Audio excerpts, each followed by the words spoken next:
네, 검찰이 조금 전에 윤석열 대통령을 재판에 넘겼습니다. 윤 대통령은 헌정사상 처음으로 이 형사재판과 탄핵심판을 동시에 받는 현직 대통령이 됐습니다. 그리고 무엇보다도 다시 한번 이 대한민국에서 초유의 상황이 벌어진 겁니다. 현직 대통령이 내란 혐의로 헌정사상 처음으로 구속 기소가 됐습니다. 이 앞으로 두 재판 그리고 특히 이번 구속 기소가 어떤 방향으로 흘러가게 될 것인지 이 사회부 주원진 기자와 함께 조금 더 물어보겠습니다. 자, 주 기자, 그러면은 자, 결국 법원이 구속기한 연장을 거부를 했잖아요. 윤 대통령 형사재판 일정이 빨라지게 된 겁니까? 네, 법원은 앞으로 최대 6개월 동안 윤 대통령을 구속 상태로 재판을 진행할 수 있습니다. 윤 대통령이 구속된 상태인 만큼 기일을 일주일에 3-4번 잡거나 재판 시간도 하루 종일 길게 잡기 용이한 상황인데요. 그래서 법원은 통상 구속재판의 경우 6개월 안에 선고를 하는 경우가 많습니다. 다만 재판이 더 길어질 경우 검찰 측이 윤 대통령의 추가 혐의를 더 찾아가지고 구속영장을 다시 받는 방법을 택할 것으로 보입니다. 그러니까 지금 하나는 형사재판, 법원에서 형사재판, 내란 혐의의 형사재판이 벌어지는 것이고 또 한쪽에서는 헌재의 위헌과 관련된 그 재판이 또 두 가지 재판이 벌어지는 거잖아요. 그러면 어떤 게 더 먼저 나올 것인지 이런 것들도 굉장히 좀 여파가 많을 것 같은데 어떻게 전망을 합니까? 네, 중요한 부분인데요. 네. 헌법재판소는 현재 4월 18일에 문영배 이미선 재판관의 임기 만료를 앞두고 있는 상황인 만큼 그 전에 최대한 탄핵심판 선고를 하는 방안을 검토 중입니다. 또 탄핵심판이 지난해 12월 청구가 됐고 헌재법상 180일 안에 선고할 것을 규정한 만큼 아무래도 헌재 탄핵심판 결과가 형사재판보다는 좀 더 일찍 나올 것으로 보입니다. 아니, 참 이게 역시 초유의 상황이란 말입니다. 헌재 결정이 빨리 나오면 그 결정이 이 형사재판에 당연히 영향을 미치지 않을까요? 네, 큰 영향이 미칠 수밖에 없습니다. 근데 만약 탄핵 청구가 인용될 경우 윤 대통령의 형사재판이 굉장히 불리해질 수밖에 없는 상황입니다.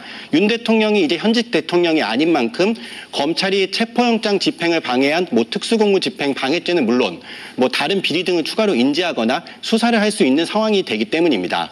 대신 탄핵이 기각될 경우 윤 대통령은 형사재판에서 공소기각도 기대해 볼 수는 있습니다. 애초에 공수처와 검찰 모두 내란죄 수사권은 없는 상황에서 직권남용죄와 관련된 죄로 수사를 진행해 왔는데요.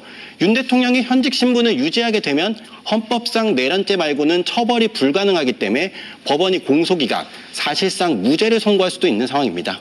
또 한 가지 이제 궁금해지는 것이 공수처는 그동안에 조사를 했죠. 사실상 조사를 했는데 사실상은 윤석열 대통령이 공수처 수사에는 협조를 하지 않으면서 그러니까 하나마나한 아주 약한 수사가 된 상황이잖아요. 근데 검찰은 한 번도 윤석열 대통령에 대한 조사를 하지 못했지 않습니까? 그러면서 재판에 넘겼단 말이죠. 소위 말하는 공소유지가 잘 될 수 있을까요? 네, 좀 어려운 측면이 있는 것은 사실입니다. 네, 결국 윤 대통령 재판에는 수사를 했던 공수처 검사가 아니고 검찰청 검사들이 나가서 공소유지를 하게 됐는데요. 막상 유죄를 주장할 때 쓸 수사 기록은 공수처가 만든 것들을 제시해야 하는 이런 상황입니다. 네. 지난 문재인 정부 당시 검찰의 힘을 빼기 위해서 수사와 기소를 분리한 것이 결국 지금 윤 대통령 사건에 적용되게 된 첫 사례가 된 것인데요. 한 법조계 관계자는 공부 한 번 없이 남이 쓴 답안지를 본 뒤에 시험에 치는 꼴이라고 비판했습니다. 다만 검찰은 또 공소유지에 문제가 없다는 입장은 내고 있습니다. 과거 조국 전 장관의 배우자 정경심 씨의 사문서 위조 사건 수사 당시에도 공소시효가 임박해 소환조사 없이 불구속 기소를 한 전례도 있다는 것이고 그 유죄도 받았다는 것이고 특히 검찰은 김용현 전 국방장관의 재판에 넘기면서 공소장에 사실상 윤 대통령 내란 피해 사실을 다 담았던 만큼 관련 수사 기록으로도 윤 대통령 유죄받는데 문제가 없다는 입장을 이해하고 있습니다. 자, 지금 저희가 또 대한민국에서 또 초유의 상황이 벌어진 이 사태인데 이것을 좀 전해드리고 있는 거죠. 근데 이 모든 상황이 공수처가 나서면서부터 발생한 것 아니냐 이런 지적이 많은 게 사실이에요. 어떻습니까? 네, 아무래도 공수처가 수사를 함에 있어서 법원이 이제 구속기한을 연장해주지 못한 상황이 발생할 수밖에 없었습니다.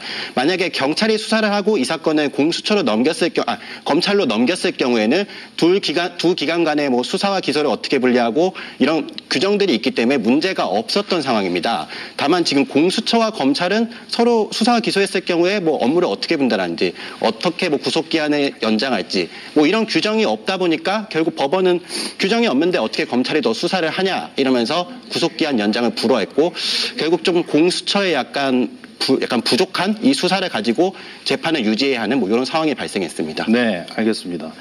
자, 저희가 뉴스를 준비하다가 6시 55분에 이 검찰 측에서 윤석열 대통령을 내란 혐의로 구속 기소했다라는 소식이 전해졌습니다. 급박하게 전해졌는데 저희가 지금 정리를 조금 해드렸고, 뉴스 말미에 이 대검찰청을 다시 한번 연결해서 새로운 내용이 들어온 것, 그리고 다시 한번 현직 대통령의 내란 혐의에 대한 구속 기소 내용 전해드리도록 하겠습니다.